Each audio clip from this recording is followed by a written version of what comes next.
بسم الله الرحمن الرحيم. الحمد لله رب العالمين، والصلاة والسلام على أشرف الأنبياء والمرسلين نبينا محمد وعلى آله وأصحابه أجمعين. السلام عليكم ورحمة الله وبركاته. بعد السلام، وبرنامج كيني تحنها إنو أها كساب سرا ويدي ولماذا وحدا قرنين فاسألوا أهل الذكر إن كنتم لا تعلمون. برنامج كان وحيدين سوق بنقابسي منظمة الإحسان للرعاية الاجتماعية. برنامج كان أسئلوين كيسة وحد كسو هجاجين كرتان صندوق يدا كردقان مساجدك إيو إيميل كأي مؤسسة لهذا هي ihsanmedia@gmail.com. شو محمد نوحان لنا يكسو دو برنامج كان أذيقو مشكور أحمد جورا بإذن الله المولى تبارك وتعالى. حلقة نعاوة وحلقة أفراد. سؤاشا ugu horeysana waa su'aashii kontonaad. saa'ishani waxay leedahay assalaamu calaykum, waxaan ahay hooyo Soomaaliyeed. su'aashaydu waxay tahay haweenka badankood dhiig baa ka yimaada sida caadada ah, sida xaydka, nifaaska iyo dhiig furanka. marka waxa weeyaan su'aashaydu dhacanka la dhaho qasatul baydaa waysada ma jabiya, daahir miya, dharka haddii uu gaaro jazaaka allahu khayran.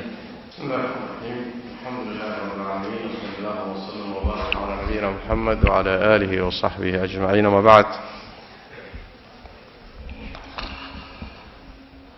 دعانك لو يقان القصة البيضاء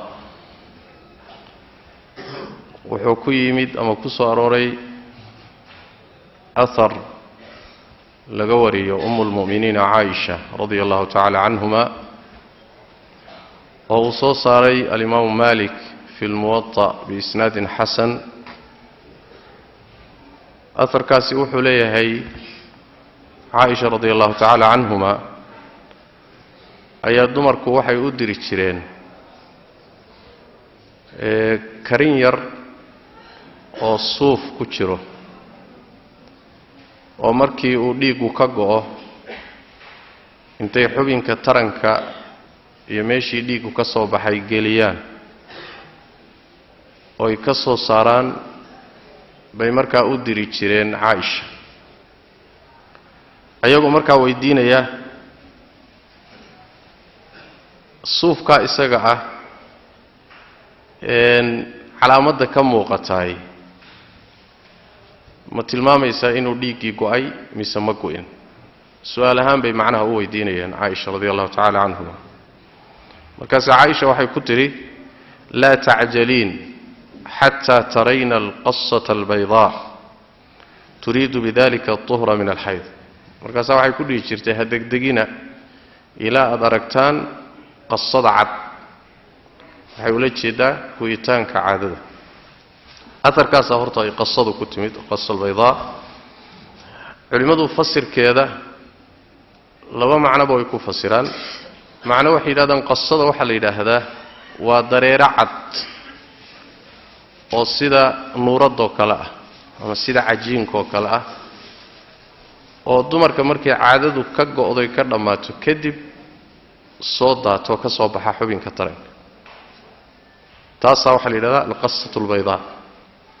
waxayna tilmaamaysaa inay caadadii dhamaatay. culimada qaar waxay ku fasiraan ma ahee markii dhiigu go'o meeshu ingegto ayaa dumarku waxay sameyn jireen suuf ama karin calal ah ayay gelin jireen meesha, markaasay soo bixi jirtay iyadoo nadiif ah oo waxba wadanin dhacaan yani midab boora leh ama mid yeelow leh iyadoo waxba wadanin bay soo bixi jirtay. القصة البيضاء waxaa laga wadaa waa shayga la gelinayo xubinka ee soo baxay isagoo nadiif oo cad. sidaana culimada qaar baa ku fasiray macnaha hore loo badan yahay. طيب, hadaynu macnaha garanay dhiigga ku itaankiisa dumarka inuu ka go'ay laba midba waa lagu gartaa. waa midda koobaad horta calaamadda inay aragto dareerahaas cad oo dhiigga gadaashiisa soo baxay dumarka ma wada laha, qaar buu ka yimaadaa qaarna kama yimaado. calaamadda way ku tustaa inay caadadii go'day. calaamadda labaad ee lagu gartana wax way aljafaaf inay meeshu ingegto oo dhiiggii ka imaanayay ay ka ingegto xataa haddaynan arkin calaamadii markaa way qabaysanaysaa waa daahir taa waa xagga qasal bayda iyo macnaheeda laf ahaanteedu waysada ma jabisaa haa laanna siday culimmadu isku waafaqsan yihiin shay kasta oo labada jid ka soo baxa xubinka taranka ama xagga dambe ka soo baxa waysada waa jabiyaa marka waysada way jabinaysaa ma nijaasa iyadana haa waa nijaaso maxaa yeelay meeshii ka soo baxday baa tilmaamaysa inay nijaasato jidhka waa laga dhaqayaa hadday gaadho maradana waa laga dhaqayaa hadday gaadho wallahu aclam jazaaka allahu khayran su-aasheenna konton iyo koobaad magaciigu waa canab ismaaciil su-aasheedu waa sheekh qof ku dhacay maxduuraadka xajka ee ku laasimay dhiigga ma laasim baa inuu gowrac sameeyo wakhti go-an mise wakhtiga uu hela ayuu samayn karaa gowraca maxduuraadka ixraamku waxaa laga wadaa ruuxu markuu xarmado xajka ama cumrada xidho waxyaalo badan baa xaaraan ka noqonaya wax dumarka ku khaasa wax ragga ku khaasa wax ka dhaxeeya ruuxu isagoo xarman hadduu waxyaalihii loo diiday wax ka mida sameeyo dhiig baa ka laasima inaad xoolo qashaa laasimaysa xoolahaas su-aashu waxay ku saabsan tahay ma la dibdhigi karaa mise wakhtigaaba in la qalo waayo wakhti go-an miyay leeyihin maadaama ay tahay waajib sharciya jawaabtu waa sidan maadaama waajib sharciya ay tahay ruuxu waa inuu dedejiyo inta karaankiisa ah hadduu heli waayana ousan markaa awooddeeda lahaynna xilliga ugu horreeya uu awoodo waa inuu gowraco bimacnaa xilli go-an oo xadidan oo nas u sheegay ma jiro laakiin maadaama ay waajib taho fariido tahay ama laasim sharciya yahay ruuxu waa inuu dedejiyo waay kolba qadra istitaacati inta karaankiisa طبعا meesha lagu gowracayna de waa xaramka oo masaakiinta xaramka la siinay wallahu a'lam jazaak allahu khayran su-aasha konton iyo labaad magaciigu waa fartuun axmed sheekh khayr allah ku siiyo waxaa isoo korsatay eedaday la dhalatay aabbahay kadib markii ay hooyaday dhimatay allah u naxariistee eeddo waxaan ugu yeeraa hooyo marka wax dhib ah miyay leedahay diin ahaan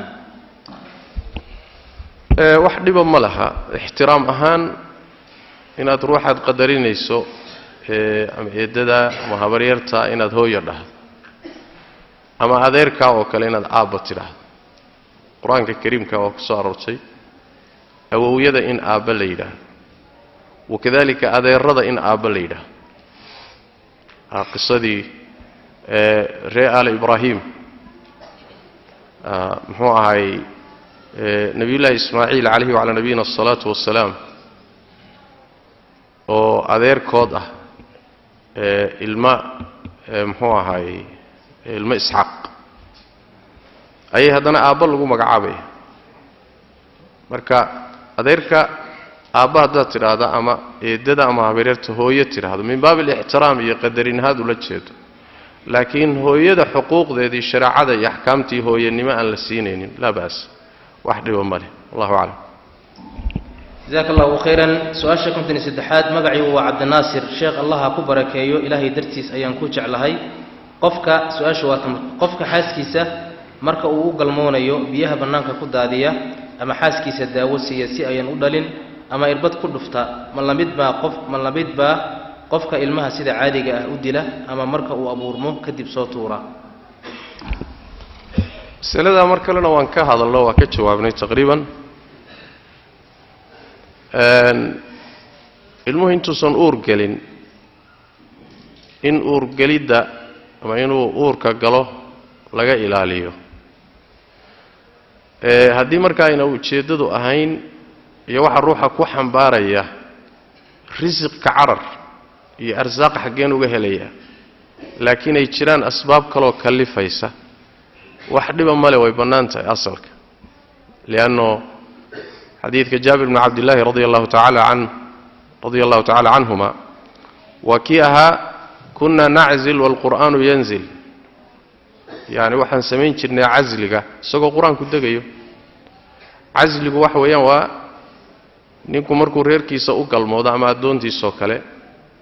biyuhu soo dhowaadaan inuu biyaha bannaanka ku daadiyo xubinka intuu soo saaro uu bannaanka ku daadiyo taasaa casliga la yidhaahdo si ayna islaantu uur u qaadin marka qur'aankoo degaya ayaannu samayn jirnay buu leeyahy saxaabigu hadday xaaraan tahayna qur-aankaan noo diidi lahaa xadiidka nebiguna sal alla alay wasalam wuxuu uhi maa calaykum anlaa tafcaluu inaydaan samaynin waxba idinka soo gaari maayaan wixii ilaahay qoray oo qadaray waa abuurmaya haddaad si kasta uga warwareegto marka asal ahaan waa iska bannaantahay waagaasi dee wasiilo kale ama qaab kale oo lagu samayn kara ma jirin oo biyaha bannaanka lagu daadiya aan ahayn laakiin hadda qaabo fara badan ayaa soo baxay oo lagu muxuu ahaay ilmaha ama biyuhu inay gudaha ku daataan lagaga hortegi karo ama islaantu inay uur qaadaba lagaga hortegi karo marka asal ahaan way iska bannaan tahay khaasatan haddii asbaab keenaysa ay jirto oo maalan yacni maamadii baa maalan ku xanuunsanaysa xaaskaa ku xanuunsanaysa carruurtan faraha badan maalan kala korintooda ayaa maalan lagu rafaadaya in la kala koriyo maalan asbaabo kalaa jiri karo ruuxa daafica ku bixin karaya laa ba'as wax dhibo male laakiin haddayna wax sababa uusan jirin oo keenaya ama xaajo keenaysa aysan jirin markaasi karaaha ku jirta sida culimmada maalikiyada iyo qaar ka mida tilmaamayaan waxaana laga faa'iidaysanayaa nabigeenna la weydiiyey sal alla alay wasalam xadiidka fii saxiixi muslim oo judaama binti wahb gabadha la yidhahdo warinayso nebiga markii la weydiiyey sal alla alay wasalam wuxuu yidhi dalika alwa'du alkhafi waa xabaalnololin qarsoon buu nebigu yidhi sal alla alay wasalam yacni ilmaha iyagoo nool bay aasi jireen jaahiliyadii islaamka ka hor marka tiyoo la qariyey waayo nebigu sal alla alay wasalam tiyoo xoogaa la yaro farsameeyey uu nebigu ku tilmaamay sal alla alay wasalam marka waxay tilmaamaysaa haddii aan xaajo keenaysa aynan jirin karaaha kama marhna maxaa yeelay asalku waxa weeyaan in carruurta la badiyo asal waa in taranku bato waa haddii xaaja keenaysa ay jirtana way bannaanta laba goorobana ma gaadhayso ilmo la soo riday la mid maaha ilmo nooloo la dilayna la mid maaha taa waa jariimo iyo dembi weyn ilmo uur galayoo la soo riday oo ama nafta markii la geliyey ama ka horba taa waa dembi weyn la mid maaha way ka duwantaha macnaha wallahu aclam jazaaka allahu khayran su-aasha konton iyo afraad magacaygu waa cabdiraxmaan sheekh aadan sheekh ilmo aan qur-aanka u dhammeeyey waalidkiisana igula heshiiyey marka aan qur-aanka u dhammeeyo inuu isiin doono lacag gaaraysa $500 kadibna waalidkii ilmaha uu la baxay isagoo aan isiin lacagtii uu ii ballan qaaday arrintaas xukunkeedu muxuu noqonayaa laba masalay ku xidhan tahay horta in laga hormariyo midda koowaad qur-aanka baridiisa wax ma lagu qaadan karaa hadday jawaabtu haa noqoto oo madhab culimmada qaar ka mida ay qabaan kadib waxaa imaanaysa macallinka iyo dadka uu carruurtooda qur-aanka baraya caqdiga iyo heshiiska ay galeen waa noocee in la tawsiifiyo ama la takyiifiyo bimacnaa macallinka iyo waalidka waxa dhex maray muxuu yahay iyadana caqdigaasi waxay ku sheegaan fuqahadu inuu yahay caqdu ijaara waa macnaha wax weeyaan waa shaqaalaysi yani ujuuro wey haddii marka ilmuhu uu macallinku wax ku barayo ujuuro ku barayo macallinku xaqiisa wuxuu leeyahay markuu sameeyo camalkii lagula heshiiyey haddii shardi ay ahayd xoolaha in lagugu siinayo markaad ilmaha intaasoo jus u dhammayso ama markaad u dhammaysood qur-aanka u kamisho markaasaad mudanaysaa xaq sida dadka kale la shaqaalaystaba markay shaqadii dhammeeyaan ay xaqooda u mudanayaan haddii ilmaha aad qur-aankii u dhammaysay oo dankaaga ka soo baxday hawshii laguu dirsaday waalidku inuu ilmaha iskala tago xaqaagana dafiro ama ku siin waayaaye waa dulmi waxaana tilmaamaya xadiidkii nabigeenna sal alla alay wasalam marar horena aan sheegnay xadiisulqudsiga ahaa bukhaari baa soo saaray allah wuxuu yidhi tabaaraka wa tacaala alaaatun ana khasmuhum يوم القيامة ومن كنت خصمه خصمته صدح روح ما أنت قيامة أنيقا كدودي أنا هيست عدي أنقو أنقب صدنا وأنكرين ومرنبا قوليسان ماي صدح ذا وحا كمدا رجل استأجر أجيرا فاستوفى منه ولم يوفه أجره نين ضد شقاء درصدي شقدي markay u dhameeyeen xaqoodii aan siinin saddexdaas uu kamid hadana kaga daranay waa quraan oo waxa ilmaha lagu baray waa diin way sii culus tahay marka waa in waalidku wuxuu macallinka kula heshiiyay waa inuu gudo macallinkuna wixii lagu heshiiyay waa inuu ka soo baxo markaas uu xaqiisu laazimaya uu yeelanaya عقدك يهشيسك معاملتنا ومعاملة إجارة واي أحكامتي إجارة لهان شرتي أي قاضي نساء والله أعلم. جزاك الله خيرا. سؤال شكم تاني شراد شيخ دتك قار أي جده هذا ميتك وإن قرآن لو أخريا قار أهان سورة الإخلاص وحين الدهان ميت هذا قرآن كلو أخري ويفرحان كوا أن قرآن كلو أخرينا ويعرضان الرنتاس محاكة شرا. يا سوري هنا عريسيه هنا فرحسيه. waxaas wax jira ma amwaada iyo dadka qubuurta galay wixii ku saabsan inay farxeen iyo inay murgeen iyo xaalkooda in waxyi inoo soo tabiyo mooyaan si kale lagu ogaan karo waxyina kuma hayno quraan iyo sunno toona lagu hayo markii quraan loo akhriyana way farxaan markaan quraan loo akhriyana way caroodaan quraan iyo sunno lagu hayo warkaasi marka war raad leh مسألة هل ملك بيك قبشة لذا فاسنا وحي تهي تذكر دينتي قرآن ما الله أخرين كنا تقرآن كلا أخرية ثوابك يا أجر كقرآن كما الله هديين كنا ومسألة أي سلف كيسكو خلاف سناي رضوان الله عليه ولماذا سلف كاكوك العركتي بدلا وقال وحي قبان إن آن ميت كقرآن بالله أخرين كريب نوع دوني هنو من قاعد يلي وحنا كم ذا إمام المالك عليه رحمة الله إمام مالك في المشهور عنه وحكم ذا إمام الشافعي عليه رحمة الله عليهم الرحمة والرضوان لو ذا إمام بوحي ليهن ميت قرآن مقاره وحيد لشنا آيات القرآن كأن ليس للإنسان إلا ما سعى إنسانكم ملها وحوش قيستوحناه وحي دليل كسر ربي ماشي هذا وحكى له يدريشان على حديث في صحيح مسلم كيالي إذا مات ابن آدم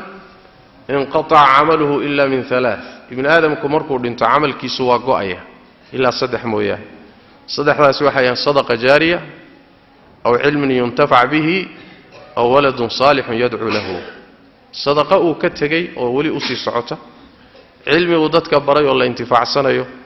يا إلما وناكسنا أسو دعيني وكذا به صدح ذا وحنا هي واقو أيب حديث كله المهم مسألة عند السلف ومسألة خلافية سيداس دراديد ما دام إن النص خاص وقصة أروري لهين وحافي عن إن لو جوريجو وحي النص قصة أروري له وميت كإنه قاري دليل على الله هاي سيدا مثلا صدقة ذوك لو إجماع الإسلام يقول يه صدقة ذو نيجاري سو حديث كنوات المامي سيدا مثلا حج كوكلن لقى سو حجيو عمره أو كله دعاء استغفار توكله كل أدلة إليه ميت كيني قارش وحي مرك دليل عدل إن لو قاب صدافي عن أما مسألة القرآن كو دليل عدل ماله وأنا خلافية السلف كدحضر والله أعلم. جزاك الله خيرا. سؤال شكنتني لحد شيخ ناكتي إذا وأن بيلن شري أيا يقدروا متي وحين آدي يوروب ويلا يدا شينا ويودتي مركا مدكدب أيا تري وأسكا فسقيا وحنا قرسنا يا ننكله مركا دينتم محيكا قبتا محادثة يقول ترين لهيت.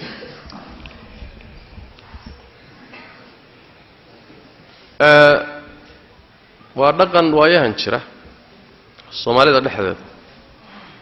إني هواينكو دونتانو اسكعران أما حتى أهل كوديني كشقيان بس ده وعر له نين كده وعر له يعني إسلام دن أو دقن أو نين له عرور له nool oo baa inta tigidh loo soo diro ama hawl la isugu soo abaabulaan leeyahay ka soo carar waa dhaqan xumo aad u weyn aad u xun waa xadiidkii nabiga wuxuu sallallahu alayhi wasallam wacid adag baa ku soo arooray nin xaaskiisa ku dirta oo ka shaqeysa wacid aad u adag baa nabiga ka soo arooray salawaatu rabbi wasalaamu alayhi ilaan guri baa duminaysa waa shaqadii shaytaanka waa shaytaanka qabta hawshaas inuu guryaha dhisan dumiyo oo reeraha kala diro intaasi marka arrin khatar ah wax laga shaqeeyana ma haweenaydu haddii ay ninkeeda ka cararto ama amarkiisa iidankiisa iyo ogolaanshihiisa la'aanta iska tagto waa naashizad waa caasiyad hadday naashizad tahayna xaq ma leh xuquuq gogolla ma leh xuquuqdii biilka iyo masruufka iyo marashadana ma leh ilaa ay ninka daacadiisa ku soo noqoto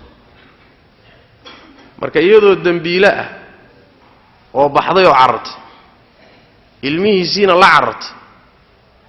haddana xaq baan u helayaa inaan isfasaqo xaggee laga ciyaaraa ciyaartaas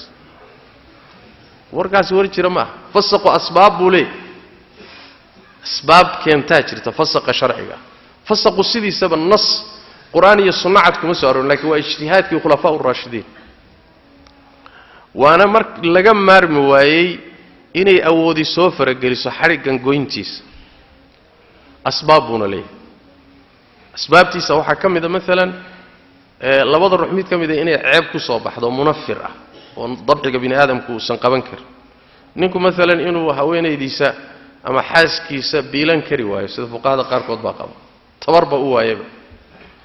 ama ma ahe gogoshiiba uu tabar u waayo wahaakada labada isqaba mid ka mida inuu diinta ka baxo ridoobo walciyaadu billah asbaab bay leedahay fasaqa keena laakiin in yurub loo tahriibo oo badaha inta laga dhaco kadibna sababan yani sharcan mubarir baan u haystaa inaan isfasaqo warkaasi war jira maaha taa waa dhanka mas'alada ta'siilkeeda sharciga wey laakiin maxaad igula talinaysaa hadday noqoto taladan ku siinayo waxay tahay haweeney intaasoo dhan martay oo kaa cararto yurub ka dhacday tu kuu dhaanta allah kuugu bedelo masalada labaad weeye haddayba ku leedahay nin baan guursanaya oo aan iska kaa fasaqaya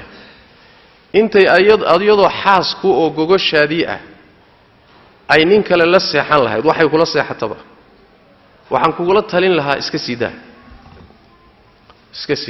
iyadana ha dambaajinin oo dembi weyn ha gelinin adigana wax kuu dhaama waad heli sidaas daraaddeed waxaan kugula talin lahaa faraha ka qaad marba hadday leedahay nin kale aan guursanaya waxay ku guursan la garan maaye faraha ka qaad iska fasax ha guursato waxay guursanaysaa adiguna tu kala raadso wallahu aclam jazaaka allahu khayran su-aasheena 57 sheekh khayr allah kugu abaalmariyo wadaad tabliiq ah ayaa waxaan ka maqlay hadalladan qofkii salaada subax ka taga wejigiisa waxaa laga qaadaa nuurka qofkii salaada duhur ka tagana irsiqa ayaa lagu ciriiriyaa qofkii salaada casr ka tagana jirkiisa ayaa baaliyooba macnaa duugooba qofkii tan maqrib ka tagana cilmigiisa looma barakeeyo qofkii tan cishaha ka tagana hurdada ayaa laga qaadaa arrinkaas maxaa ka jira wax xadiis ah ma ku soo arooray waa sheekadii tabliiqa way waxaas xadiisaan jirin oo sal iyo raad lahayn in nebiga laga sheego waa qasaasiinta iyo dadka qisaska iska jecel waxyaalahay sheegaan xadiidkaasi meeluu ku yaalla ma arkin kutubta xadiidka in badan baan ka baadhay meelaha madaanta laga heli karo laakiin ma arkin wax sheegay saas daraaddeed waxay u badan tahay wixii badnaa ay wadaadadaasi daldali jireen inuu ka mid yahay baan u badinaya wallahu aclam jazaaka allahu khayran su-aasha 58aad sheekh diinta islaamku maxay ka qabtaa tahriibka qofka naftiisa ku haligsamaysa ma soo gelayaa qof naftiisa dilay allah tabaaraka wa tacaala qur-aanka kariimka wuxuu ku leeyahay walaa tulquu biaydiikum ila atahluka naftiina ha ku ridina halaka ha ku ridina naftiina ayaddaasi say ku timid waxay ahayd sida saxaabadu tilmaamayaan halakadu dhowr nooc bay ku timaadaa jihaadkii sharciga ahaa in laga fadhiisto in wax lagu bixiyana la diido waa halaag mufasiriinta salafku waxay ku tilmaamayaan halaaga waxaa ka mid ah aayadda soo galaya in ruuxu intuu dambaabo yidhaahdo la ii dambi dhaafi maayo quusto waa halaaga nooc ka mid waxaa ka mida bay leeyihiin ruuxu inuu safar galayo sahaydii loo baahnaana uusan qaadanin kadibna naftiisa khatar geliyo walaa tulquu biaydiikum ila tahluka macaani fara badan oo mufasiriinta salafku ku fasireen ayaa wuxuu markuu soo arooriyey alimaam ibnu jariir الطabari imaam almufasiriin wuxuu leeyahay aayaddu macaanidaas oo dhan way soo wada gelaysaa marka ruuxa naftiisa khatar geliyey oo meel halisa geliyey ma bannaan waana dembi aad u weyn sidaas daraaddeed baa xataa mujaahidka ilaahay dartii u dagaalamayay dagaal sharciyana ku jira gaaran lala dagaalamay inuu naftiisa meelaha khatarta ayna ka soo noqonaynin ku tuuro bay culimadu dawaabid u dhigeen meeluu isleeyahay ka soo noqon maysa ama u badinayo oo waxay yidhaahdeen ama waa inuu cadowga xanuujinayo ama waa inuu muslimiinta dhiiri gelinayo geesinimo gelinayo ama waa inuu shahaado raadis yahay oo maslaxa ka ratimayso laakiin uun istuur un adugu naftaada khatar geli haddii dad gaalo la dagaalamayso aan faa'iido ka imaanaynin maya bay dheh ma bannaana marka nafta in la halis geliyo meelaha khatar ah muxuu ahaay ku dhimanayso la geliyo ma bannaana asal ahaan aayadda itlaaqeeda laga qaadan xadiista nebiguna sal alla alay wasalam way faa'iidaynaysaa oo waxaa ka mid ah xadiidka cali ibnu shaybaan abu daawuud iyo bukhaari fi ladab almufrad ayuu ku yimid nebigu wuxu uhi sal alla alay wasalam man baata calaa dahri beytin laysa calayhi xijaab faqad bari'at minhu dimma ruuxii barya guri korkii sadxiga koree guriga ruuxii barya isaga oo wax celiya aan lahayn yacni derbi iyo wax celiya oo dhicitaanka ka celiya inuu meesha ka dhaco wax ka celiya isagoo uusan lahayn guri korkii oo uu ka dhici karo ruuxii baryaay yacni cahdigii iyo ballankii waa ka beri noqday isla xadiidka riwaayaadkiisa waxaa ka mid ah axmed iyo bukhaari fi ladab almufrad can rajuli min asxaabi الnabiy sal lla alay wasalam wuxuu leeyahay man baata fawqa beytin laysa xawlahu shayءun yaruddu fawaqaca famaata faqad bari'at minhu dimma ruuxii halkaa ka soo dhaco saa ku dhintay cahdigii iyo ballankii beri buu ka yahay wuxuu leeyahay waman rakiba albaxra bacda maa yartaj famaata faqad bari'at minhu dimma ruuxii badda fuula markay baddu kacsanta oo halkaa ku dhintana ammaankii iyo cahdigii beri buu ka yahay xadiidkaasi sheekh albani caleyh raxmat ullah wuu saxiixinayaa silsilada iyo saxiixuljaamic sagiirkaba wuu ku saxiixinaya inkastoo sheekh shucayb uu tilmaamayo inuu daciif yahay riwaayadkiisa isu geykeenaya waxaa loo deliishanaya xadiidkaasi ruuxa guriga korkiisa bariyey ka soo dhici kara naftiisuu khatar gelinaya ruuxa baddoo kacsan fuulaya naftiisuu khatar gelinaya waa loo diiday marka waxaa la mida sabab kasta ama xaalad kasta oo ruuxu naftiisu ku halisgelin karayo lama ogola saas daraaddeed waa xaaraan mana bannaana kamana foga sidii ruux isdilahayoo kale oo axaadiista ku soo aroortay ruuxa naftiisa dilay qaar ka mida waxay tilmaamayaan nin dagaal ku jiray oo jihaad ku jira oo dagaalamayay oo dhaawacmay oo xanuunkii intuu u adkaysan waaye isdilay xanuunkii nabarku u dulqaadan waaye mid kale nabar baa gaadhay nabarkiibuu intuu waxgeliyey buu qolofta kaga qaadoo qojoqojeeyey kadibna nabarkiibaa caabuqay oo markaasuu u dhintay naftiisuu dilay ya marka waxyaale intaa ka yar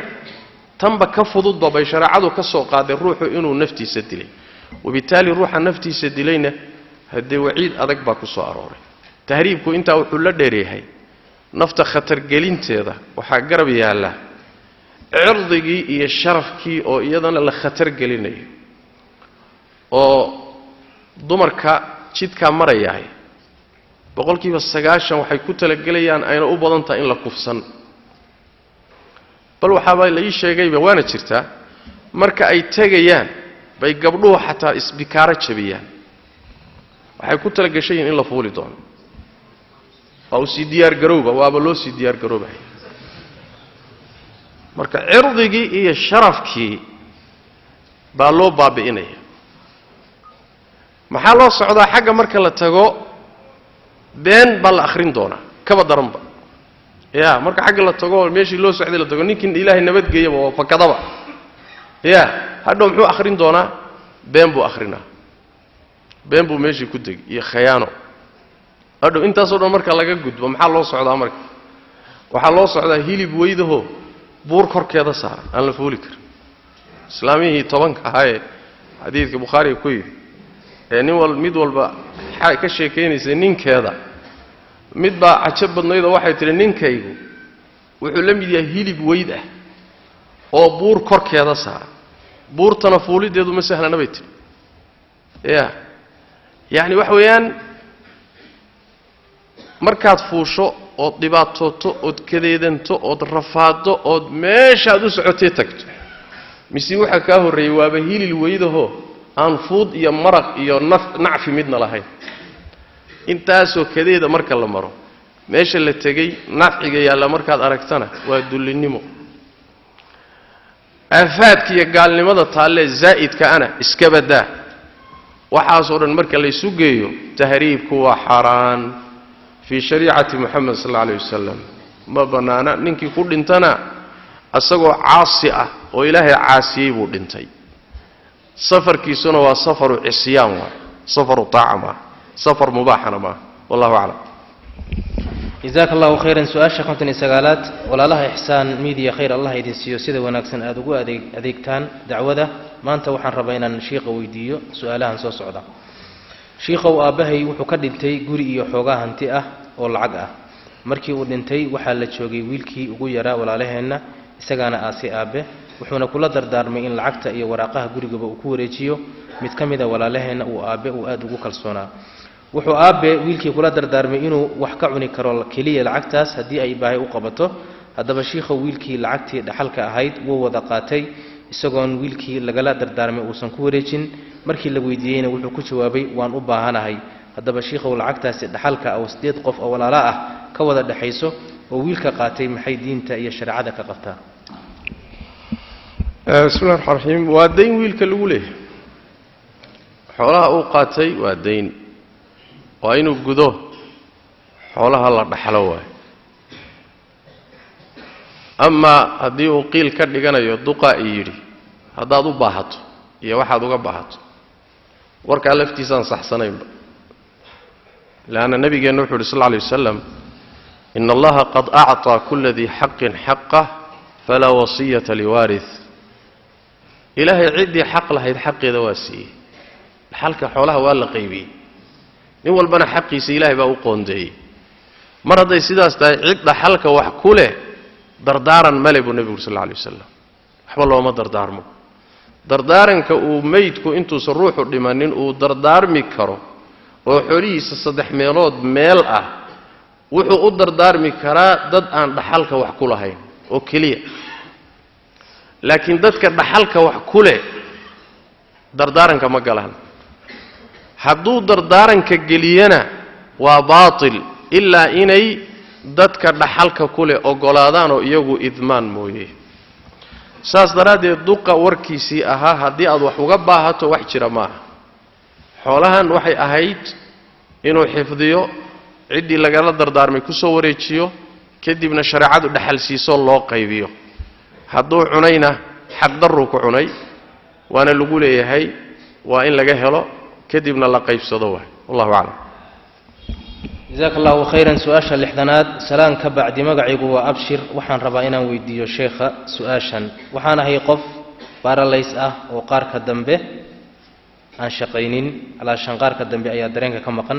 وحان ربا سيانو ويساقاتو صلاة ميان قبقبيستا تنكالي بيها إنان كوي ساقاتو ما أودو مرارك قاركود أو سرير أيان شفا جزاكم الله خيرا الله تبارك وتعالى قرآن كريم كوحو كويري فاتقوا الله ما استطعتم كبقى اللي انت كرانكينا واجبات كشرع عضو waxay ku xidhan tahay karaanka intaad awooddaada ku xidhanto wixii awooddaada ka baxsan waa laga kor yeelay ama wax kale lagugu bedeli ama isagoo dhanba waa laga tuuri nabigeenuna waa ka yidhi salawaatu rabbi wasalaamu calayhi idaa amartukum biamrin fa'tuu minhu mastata'tum haddaan amar idin amro intaad ka kari kartaan kala imaada macnaa wax idin kari karin markaa idinma saaran shareecadeenu taysiir bay iyo fududayn bay ku salaysan tahay ma ja'ala alaykum fi ad-din min haraj shareeca haraj iyo cidhiidhi maaha usuusheeda waaweyn baa waxaa ka mid ah al-mashaqqatu tajlibu at-taysir marba haddii ruuxu cidhiidhi iyo mashaqo galo fudayd bay u soo jiidi way u fududayn lagu adkayn maayo sidaas daraadeed ninka walaalkeena waxaan leenahay si alla sidii kuugu fududaata u dahaaro qaado inta karaankaaga ah dadaal haddaad weysiisan karto ama cid kuu weysiisa aad helayso weyse qaado haddaad weysiisan kari weydo cid kuu weysiisana aad weydo gebagabayso boodhayso sidaana ku tuko intaasaad kari kartaa walaa yukallifu allahu nafsan ilaa wuscaha wallahu aclam jazaaka allahu khayran su-aasha lixdan iyo koobaad assalaamu calaykum waxaan ahay gabadh ama qof dumar ah waxaan joogaa gobol ninkaygana waxa uu joogaa gobol kale wuxuu igu yidhi soo bax oo imow anigana waxaan ku yidhi ma soo bixi karo maxram la'aan isagana waa diiday inuu ii yimaado arrinkaa dartii ma u dalban karaa furiin maya intaan furiin la dalban waxa la xalliyo xal kale ha la raadiyo furiinku waa mar xal kale la waayey oo wax kala suuroobi waayeen aakhiru dawaa alkayi waa marka daawooyinka kale oo dhan la soo maro baa la isgubaa ayaa daawada ugu dambaysa waa sidaas daraaddeed asal ahaan haweentu maxram la'aan inay safarto waa xaaraan oo nabigeenna salawaatu rabbi wasalaamu caleyh xadiis dhowra oo saxaabo dhowra ka sugan laa tusaafiru almar'atu ilaa maca dii maxram inuu la socdo mooye haweenaydu yaynan safrin ama ma safarto markuu hadalkaa nabigu yidhi sal alay wasalam ayaa nin meesha joogaa wuxuu yidhi rasuulka ilaahay oo ina imra'atii kharajat xaajatan wa innii kutubtu fii ghaswati kada wa kada haweenaydiidii xaj bay u baxday aniguna waxaan ku qornahay duulaan hebel baa laygu qoray ciidan baxayo duulaana maxaan sameeyaa adiguna waxaad leedahay maxram la'aan haweentu iyana safrin markaasaa nebigu wuxu uhi sal alay wasalam intaliq faxuja maca imra'atika kactag duulaanka ka soo hadh xaaskaaga raac la soo xaji buu nebigu uhi sal alay wasalam marka safaradan maxram la'aantee layska fududaystay sax maa sidaas daraaddeed ninku waa inuu xaaska u yimaado waa inuu gabadha u yimaado kaxeeyo waa inuusan ogolaanin reerkiisu maxram la'aan inay safarto ama isaguba uusan ka shaqaynin arrintaasi waa arrin khalad ah laakiin marka qaarkood baa waxaa suuroobi karta inay duruuftu adkaato ama isagii imaan waayo ama xagga dokumentigii maalan ama xagga duruuftii nolosha iyo yani safarkii nooligii inuu saamixi waayo haddii xaalada noocaas oo kale ay yimaadaan markaasi waxa weeyaan waa in beddelkii gurigu burburi lahaa marka waxaa la odhanayaa sida culimmada qaarkood ay qabaan dad wanaagsan oo rufaqo aamin ah marka gabadha ha la raaciyo haddii maxram loo waayo waa haddii ay duruuftu adkaato beddelkii gurigu dumi lahaa xaajaa timid waxyaalahan oo kaleetana xaajaadka waxyaalaha loo banneeyay ka mid tahay wixii taxriimkoodu taxriimulwasaa'il yahay xaaja hadday timaado waa bannaanaataa aan xataa daruuro gaadhsiisnayn wallahu aclam jazaaka allahu khayran su-aasheena lixdan labaad assalaamu calaykum sheekh allaha ku xifdiye waxaan ahay qof aan cibaado badnayn laakiin waxaan aad u jeclahay culimmada waxaan ka difaaca kuwa culimmada wax ka sheega ajir ma ka helayaa aakhirana ma ku badbaadaya jacaylka aan culimmada u hayo anigoo cibaado yar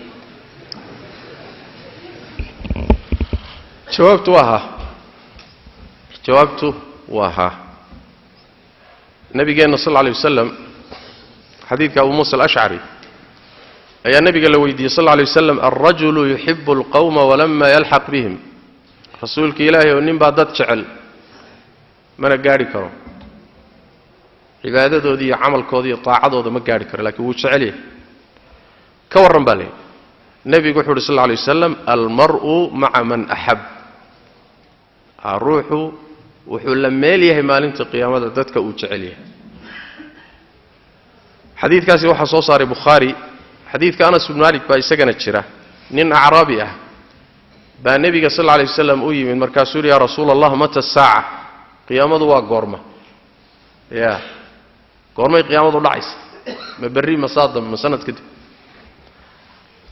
nebigu ma yaqaano salawaatu rabbi wasalaamu caleyh soo ma waqtigay qiyaamadu dhacayso nebigu ka jawaabi karaa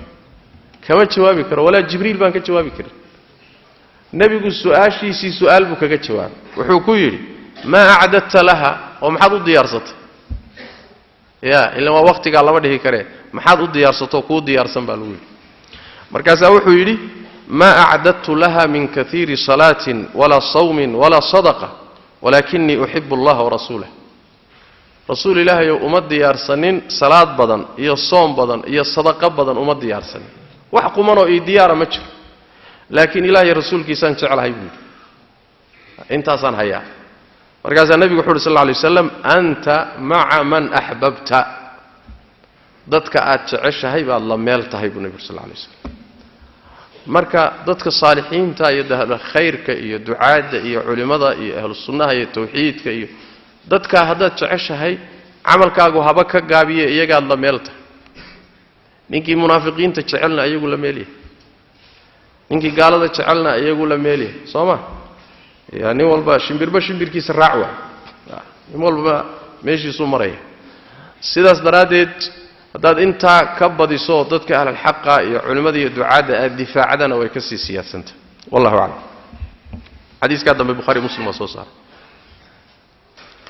sheekh saa'ilkan wuxuu leeyahay waa su-aasheenii 63aad assalaamu calaykum sheekh jinaasada meydka ma qasab baa in dadka loo sheego ruuxa lagu tukanayo waxa uu yahay rag ama dumar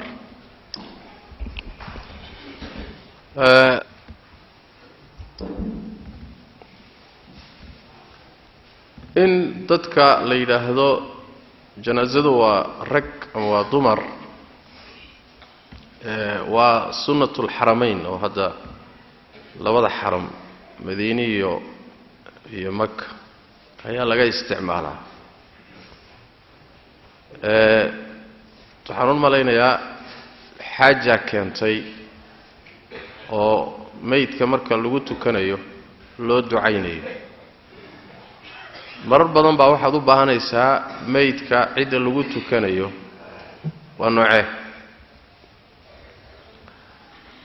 mar carruur baa ku jirta carruurta markaa lagu tukanayo duco khaasay leeyihi oo waalidkood baa loo duceeya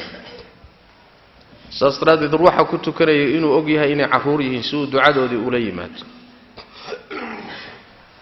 marmarka qaarkood meydadkii waa badan yihiin in laysu sheego meydadku waa badan yihiin si ducada loo jamciyo allahuma kfir lahum warxamhum wacaafihim wacfu canhum si ducada jamaaciga loogu duceeyo duruuftaa markaasoo kale keenaysa laakiin waa rag iyo waa dumar wax baahi badanoo loo qabaayo iima muuqdo sababtu waxa weeyaan meydku hadduu rag yahay hadduu dumar yahayba waxaa loogu ducayn karaa meyd ahaan oo damaa'irta sidii meyd oo kalea loo celin karaa allahuma kfir lahu warxamhu wacaafihi wacfu canhu meyd ahaan baa loogu celin karaa iyadoon lab iyo dhadig midna la fiirin almuhim marka la soo ururiyo waxa weeyaan wixii xaaja ama muqtadaa uu keeno sharciya sabab sharciya ay keento oo meydka ama ducadiisa ku saabsan ama axkaamtiisa ku saabsan dadka ku tukanayana saamayn ku leh markaasoo kaleeto waa loo baahan yahay mashruuc bay noqonaysaa haddii aynan jirinna hadda markaasi wax keenaya oo xaaje iyo muqtadi ana lama hayo wakhtigii nebigana salawaatu rabbi wasalaamu caleyh ma jirin iclaanka noocaasoo kalea markaasoo kaleeto waa in layska daayo wey marka tafsiilkaas ayaa ku jira wallahu aclam jazaaka allahu khayran su-aasheena 64aad waxaan galmood sameeyey wakhti ramadaan wakhtigaas mararna reer baan lahaa marar badanna reer ma lahayn farabadni awgeed ma xusuusan karo inta jeer ay ahayd su-aasheedu waxay tahay hadda waxaan rabaa inaan toobad keeno imise kafaaro gud ayaa layga rabaa aftuuna ma'juuriina jazaakum allahu khayra aljazaa waxaa laga rabaa horta towbadda dembigu intuu dooni ha la ekaado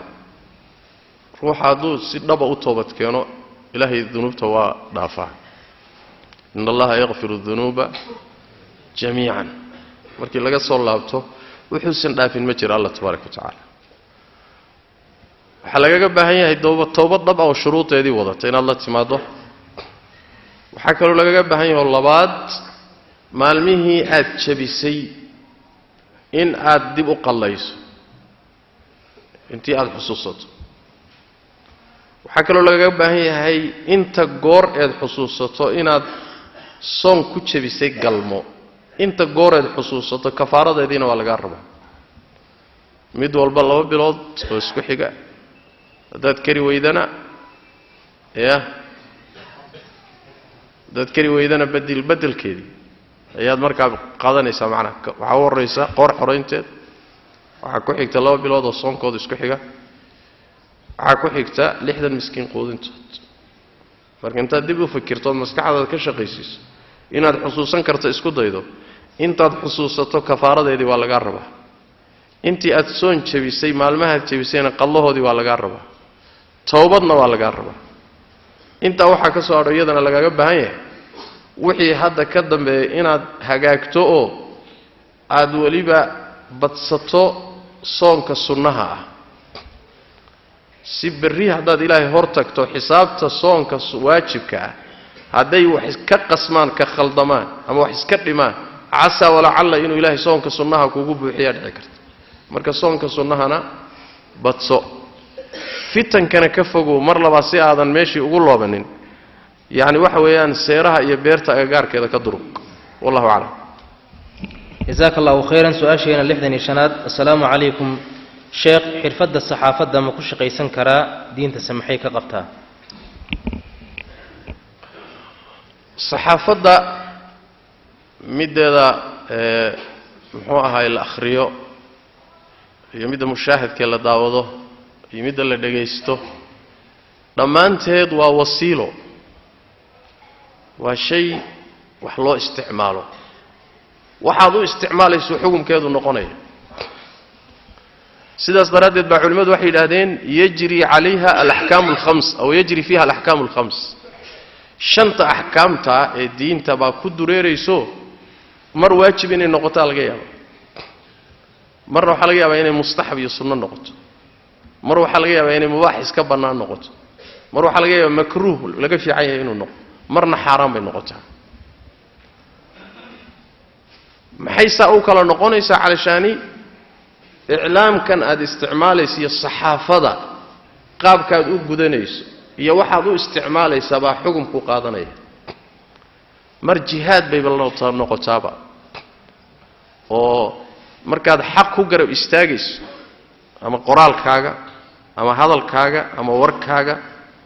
xaq markaad ku garab istaagayso ama dulmi kaga hortagayso ama shubuhaad khaldan ku burinayso markaasi waxa weeyaan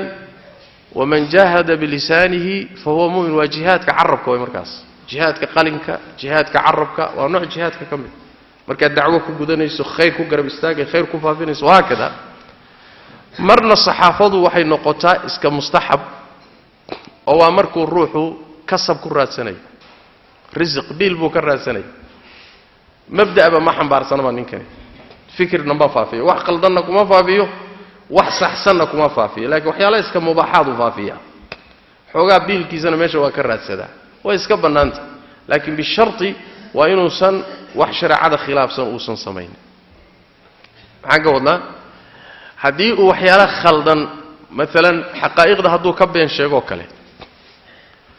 ama ma ahee uu fitno ka shaqeeyo warkiisu uu fitno iyo balaayo kicinayo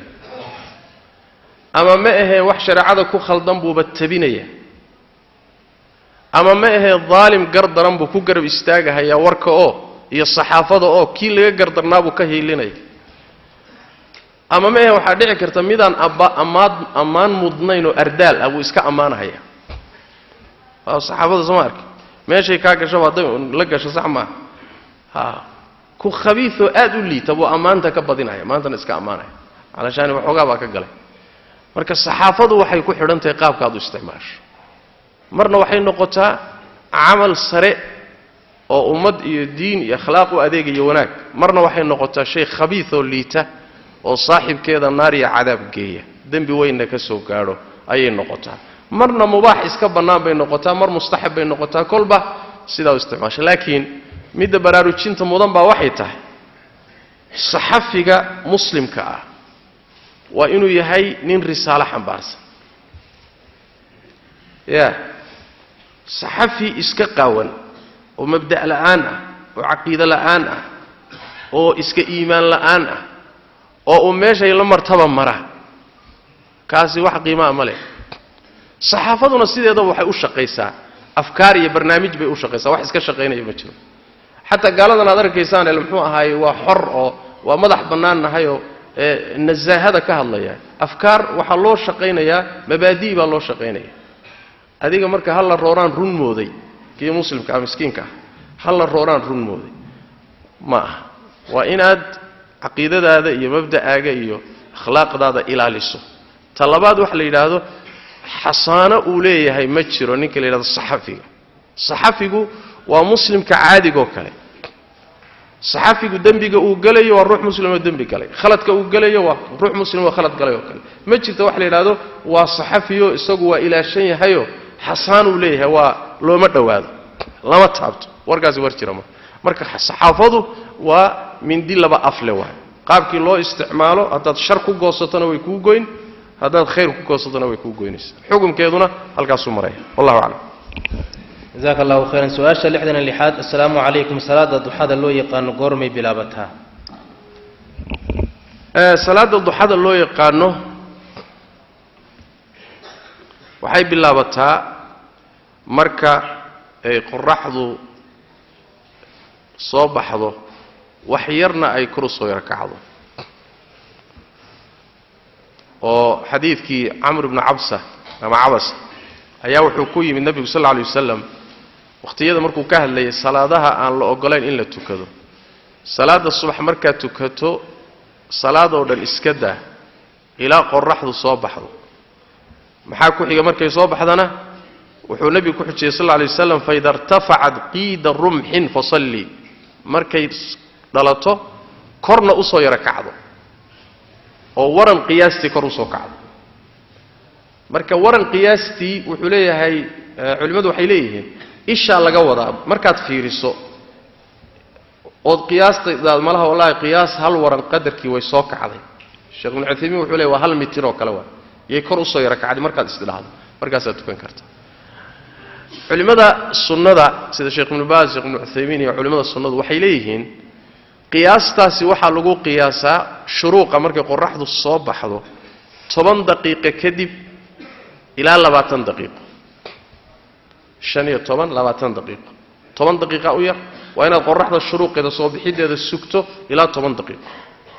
10 دقيقة وحي كدم بيا قالوا حي لما 20 إلى 20 لجارسيا بتاع هل كوحي كدم بيا أيا واحد شوقة وقتي صلاة الضحى إلى لجا جاريو زوال قرحنا إلى برتمها أي كتجيسو أنت ولا تبكره حل جاي أقف ضد بدن تهينا وحين ترمض الفصال ومركي qorraxdu dhulka kululayso oo ay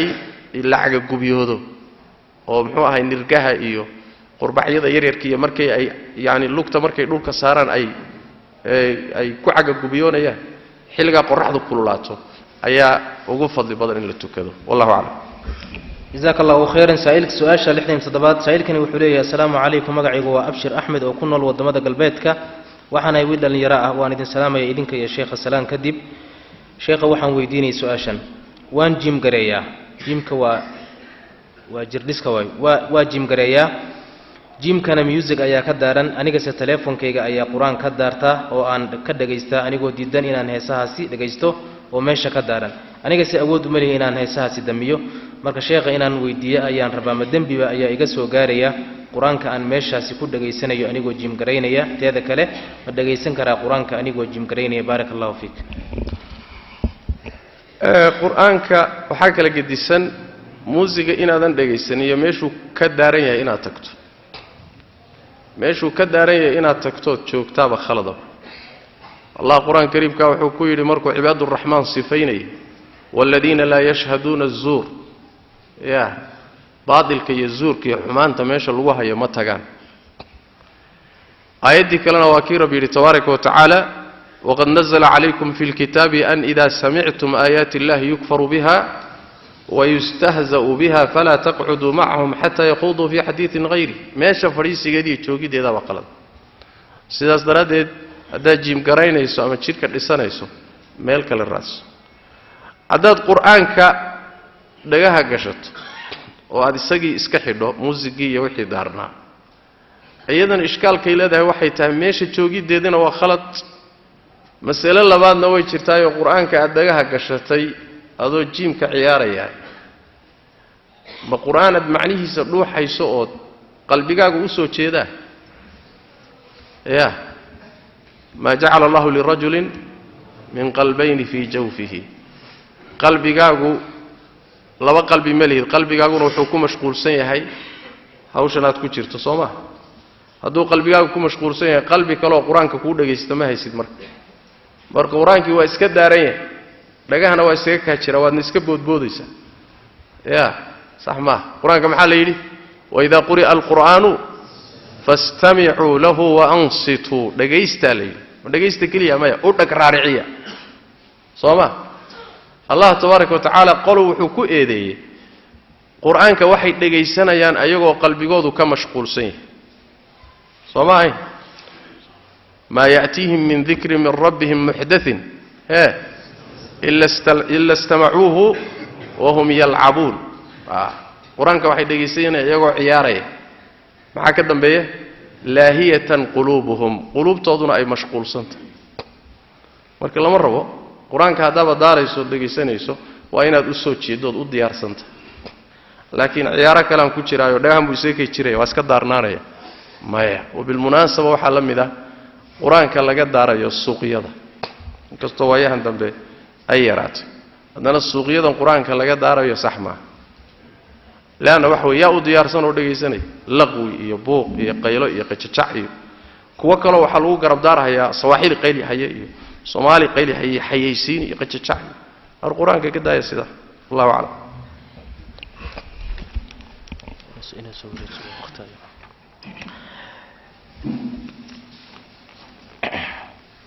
su'aasha 68aad su'aalahan inoogu dambeeyay insha Allah ta'ala barnaamijkeena maanta waxay naga soo gaareen conference call-ka waa barnaamij dacwada lagu faafiyo oo ay isticmaalaan muslimiinta ku nool waqooyiga America loo yaqaano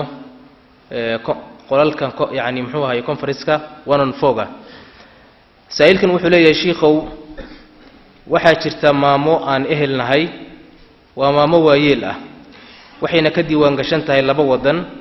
waxayna kala qaadataa mid walba lacag ee sheekhow lacagahaasi xalaal ba haday ku ogaadaan ma ku siinayaan wadamadaas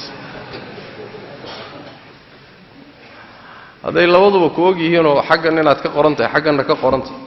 labadubana saa kugu siiyaan ahlan sahlan laakiin warkaasi war jira ma ya ruux meel ka qoran meel kalena ka qoran laba meelood lama siiyo waxba la kala qarinaya waa kala dhuumanaya xaggaana hawl baa lagu jooga xagganna hawl kale lagu jooga sidaas daradeed labada dawladood baa la khiyaamaya ya tan ruux kale la isaga dhigaya tan ruux kale la isaga dhigaya ama waa la kala qarinaya markaas oo kale waa khiyaano iyo been wax ku yimid mana banaana sida wixii lagu qaato ama magaca ruux lagu qaato ama magaca shakhsi sawga ku qaato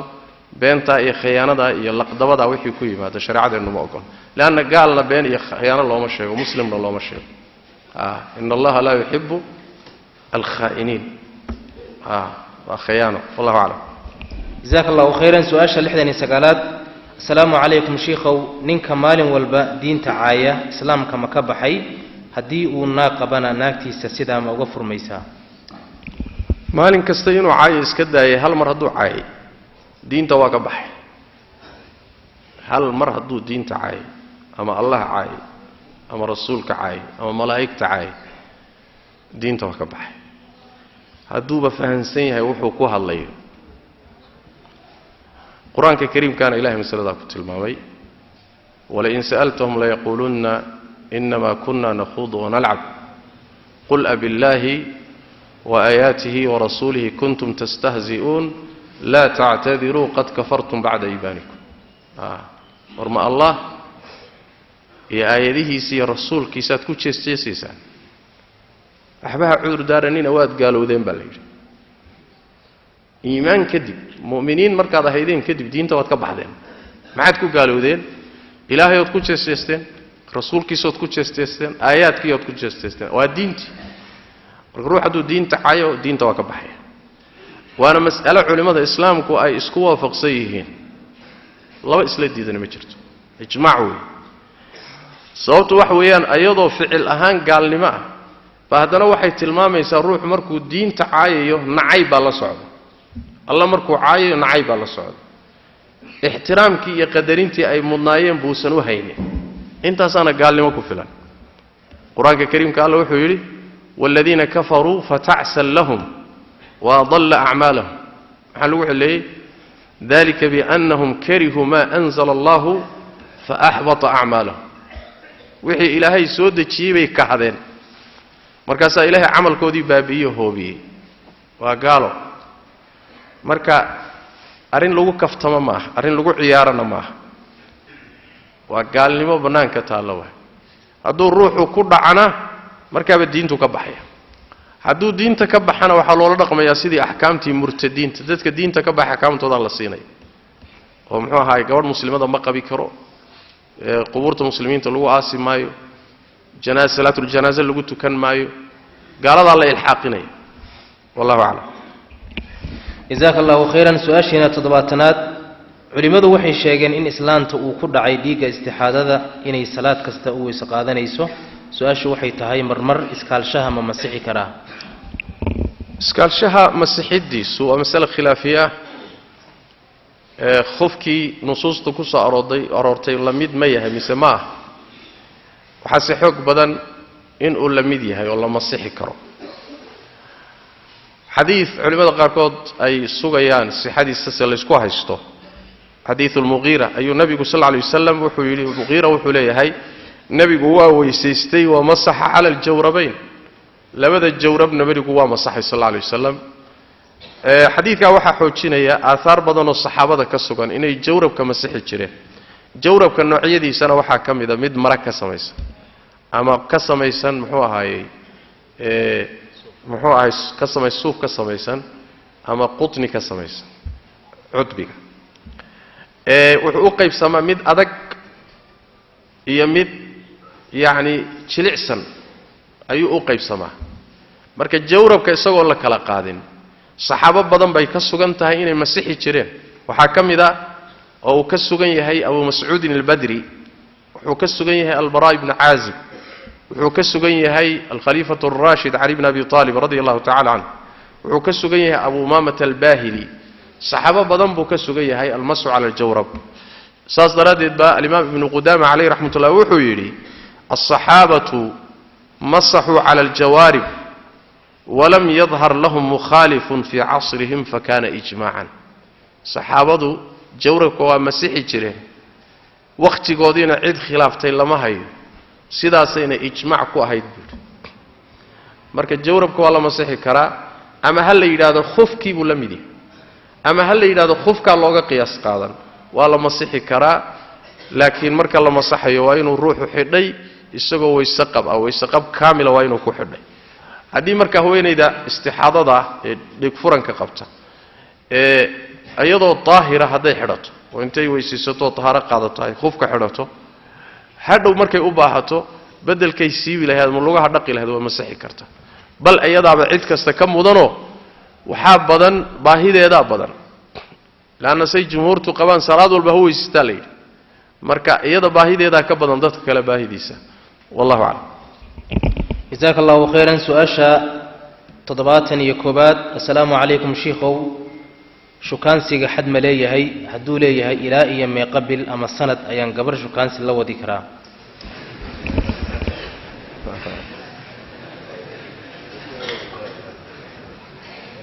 shukaansigaasi waa kee kii oo shareecadu sheegtay hadduu yahay asaga dhanba waxaa laga yaabaa inuusan waqti badan qaado laakiin ka hadda jiree dhallinyaradu ma dhammaado isagu waqti ma leh guurka shukaansiga shareecadu waxay u taqaanaa khitbada doonitaanka dumarka ayaa loo yaqaanaa doonitaanka dumarkana innaga dhaqan ahaan Soomaali haddaan nahay qaabkaynu samayno iyo qaabkii ka jiray mujtamacii nabiga sallallahu alayhi wasallam nusuustuna ku timid farqi baa u dhaxeeya waxay ahaan jirtay dumarku gurigooday joogaan marka la rabo in la shukaansadana waxaa loo mari jiray ehelkooda laakiin annaga wiilashii iyo gabdhihii baa banaanka iska eriyanaya masaladaasi waxay leedahay marka ishkaalkeeda ilaa almuhim in guur la iska damco ama guur lagu sheekaysto dhibaato ma leh sharcidu way ogolaatay in la is arko hadii guur la iska damacsan yahayna way ogolaatay laakiin luqadda la isku shukaansanayo lagu wada hadlayo waa inay noqoto luqad hufan aadaabta sharciga waa in la ilaaliyo sidii laba ruux oo isqaba oo kale luqadoodii idin ma dhaxmari karto leena isma qabtaan sooma kalimaad waxa jira loogu talagalay dadka isqaba inay isdhahaan kuwa ajaanibtaana ayna isdhihi karin fala taqda'na bil qawli fayatma'a alladhi fi qalbihi marad waxa kamida labada ruux ee guurka sheekada guur ka dhaxaysa inaysan isla cidloonin waxay shaytaan baa sadeexeeya waxa kamida inaysan fiiradu hal mar ka bogo ku qanac haddaad ku qanci weydana bannaanka mar haddaad ku qanacdana wixii intaa ka dambeeya haddaad daawanin xaraam bay ka tahay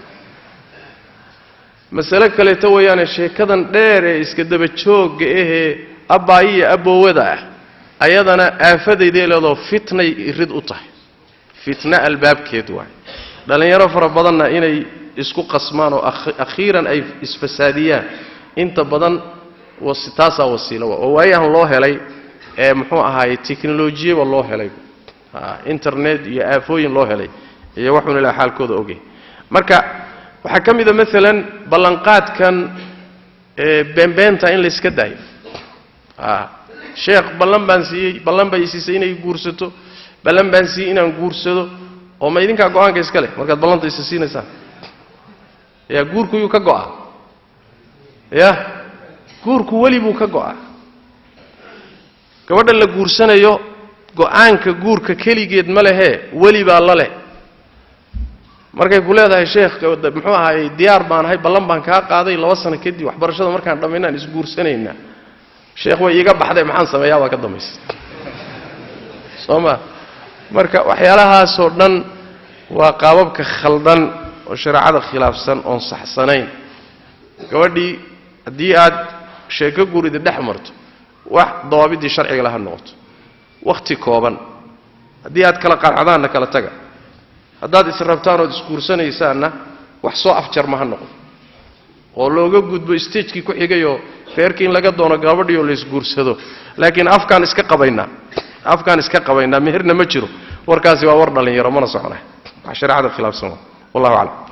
jazakallahu khairan wa su'aashiina ugu dambeysay kulankeena caawa su'aasha 72 wuxuu leeyahay saa'ilkani sheekh waan ku salaamay salaan kadib su'aasheedu waxay tahay waxaan ku noolahay waqooyiga Sweden salaadaha duhurka iyo casirkii way isu dhow yihiin xilliga la tukado duhurka waxa la tukadaa 12 iyo 17 daqiiqo casirkana waxa la tukadaa 12 iyo 23 daqiiqo waa xilliga barqada waxa u dhaxeeya 6 daqiiqo ma isku jamcin karaa جمع تأخير أما تقديم حلقة عشاء ما برقكي ما meelaha waqooyiga Yurub salaaduhu waxay isugu dhawaadaan gelinka dambe inta badan salaada subax iyo salaada duhurku way kala fog yihiin laakiin qaaliban waxay soo gala wixii duhurka ka bilowday mar habeenimo galaan marka almuhim tawqiidka beledka aad joogto meesha aad joogto xilliyada salaaduhu soo galaan umbaad raaci waayahan waa la fududeeyey inta badanna dhulkaasi hooskii nusuustu isticmaashay lagama waa isticmaalaba laana qorax hoos lahoo korkaaga maraysa inaad arkin bay u badantahay meelahaas ay wareegi oo hoos qumanba male marka hooskii inuu isla ekaado inuu inta dheeraadeen xadiista ku timid laakiin waxoogaa waxa la soo dhaweeyay muxuu ahaayay culumta falaga iyo horumarka hadda laga gaaray baa waxay keentay waqtiga xilliga duurku soo galayo in jadwal ahaan loo ogaado saacadaha xilliyada haddii marka salaadii duhurka iyo salaadii casarku isa soo galaan oo middan markaad ka baxdo ta kale waqtigeedii soo galo way dhacdaa waa la tukan marka qaarkood waxa dhaxaysa waxay ka baxayaan duhurkii markay duhurka saa uga baxaan 5 daqiiqo kadib casarka la aqimay maalin dhaweyd muxuu ahaayay December teedi oo Sweden joogay salaadii jumcaha markaan tukanoon ka salaamo naqsan sunna xataa lama tukan sidaadii loo salaamo naqsaday haddana casarkii baa la aadaamayba isla meeshii baan ku tukanay marka la baas meeshaada iyo waqtigeeda iyo duruufteeda iyo jadwalka waqti salaadaha saacadahooda u degan umbaad raaci insha Allah taala ta kale salaadaha casarka iyo duhurka axaadiistii nabiga sallallahu alayhi wasallam jibriil uu ku tujiyay marka la fiiriyo salaada casarka iyo duhurka meel iska soo gali karaan baa jirta oo culimada qaar baa qaba waqti mushtaragaho duhurka dhamaadkiis iyo casarka bilowgiisu meeluu iska soo gali karaa oo xadiidkii jaabir oo jibriil waa ka ku yimid maalintii hore wuxuu duhurka tujiyay markay qorraxdu zuushay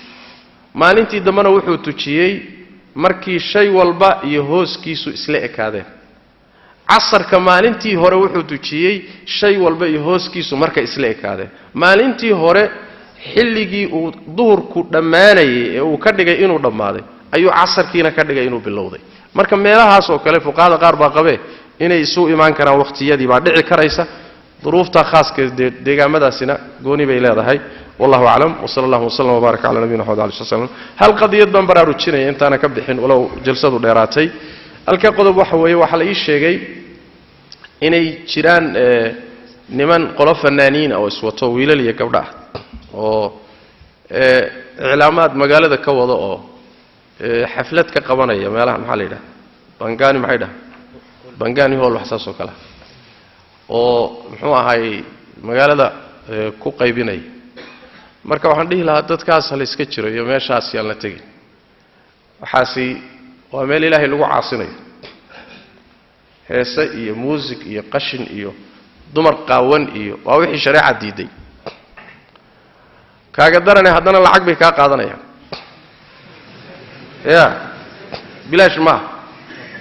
marka lacagtaadii waa oo diintaadii waa oo aakhiradaadii waa oo wax walba waa oo adoo caydha soo noq diinna gubay xoolana gubay waa shaytaan waa ducaatun ala abwaabi jahannama waa ducaad iridda jahannama taagan oo dadka ugu yeedhayo kaalaya soo leexdana soo gala marka iska jira fasaadka ay wadaan ay meelo badan ka wadaani Allah hanuuniye waa fasaad iyagana gubaya ummadana gubaya daayirtana ha looga nasaxeeyo khaasatan waqtiga ay ku soo beegayaan waxay leeyihiin waa sanadkii cusbaba bilaabanaya ha looga faa'iideysanaa daayirta war sanad cusub anaga ma lihin sanad cusub gaala iskale anaga sanadka cusub goormuu noo bilowda sanadkeena cusub xataa ma garanayno imtixaankeena haysta sooma sanadkeena cusub muharram waa soo dhaaf sooma ha ahaatee markuu bilanahayo mana boodboodno mana damaashaadno shariicaduna nooma jidin kaanagii haddaan u damaashaadi weyno ma ku kala u damaashaadeen dhalinyaro hal iska jiro dadkaas waa dad ibtilaysan waa dad fidnaysan ayagana Allah soo hanuuniyo ummadana ha looga digo billahi tawfiiq sallallahu alayhi wa sallam wa baraka ala nabiyina muhammad wa ala alihi wa sallam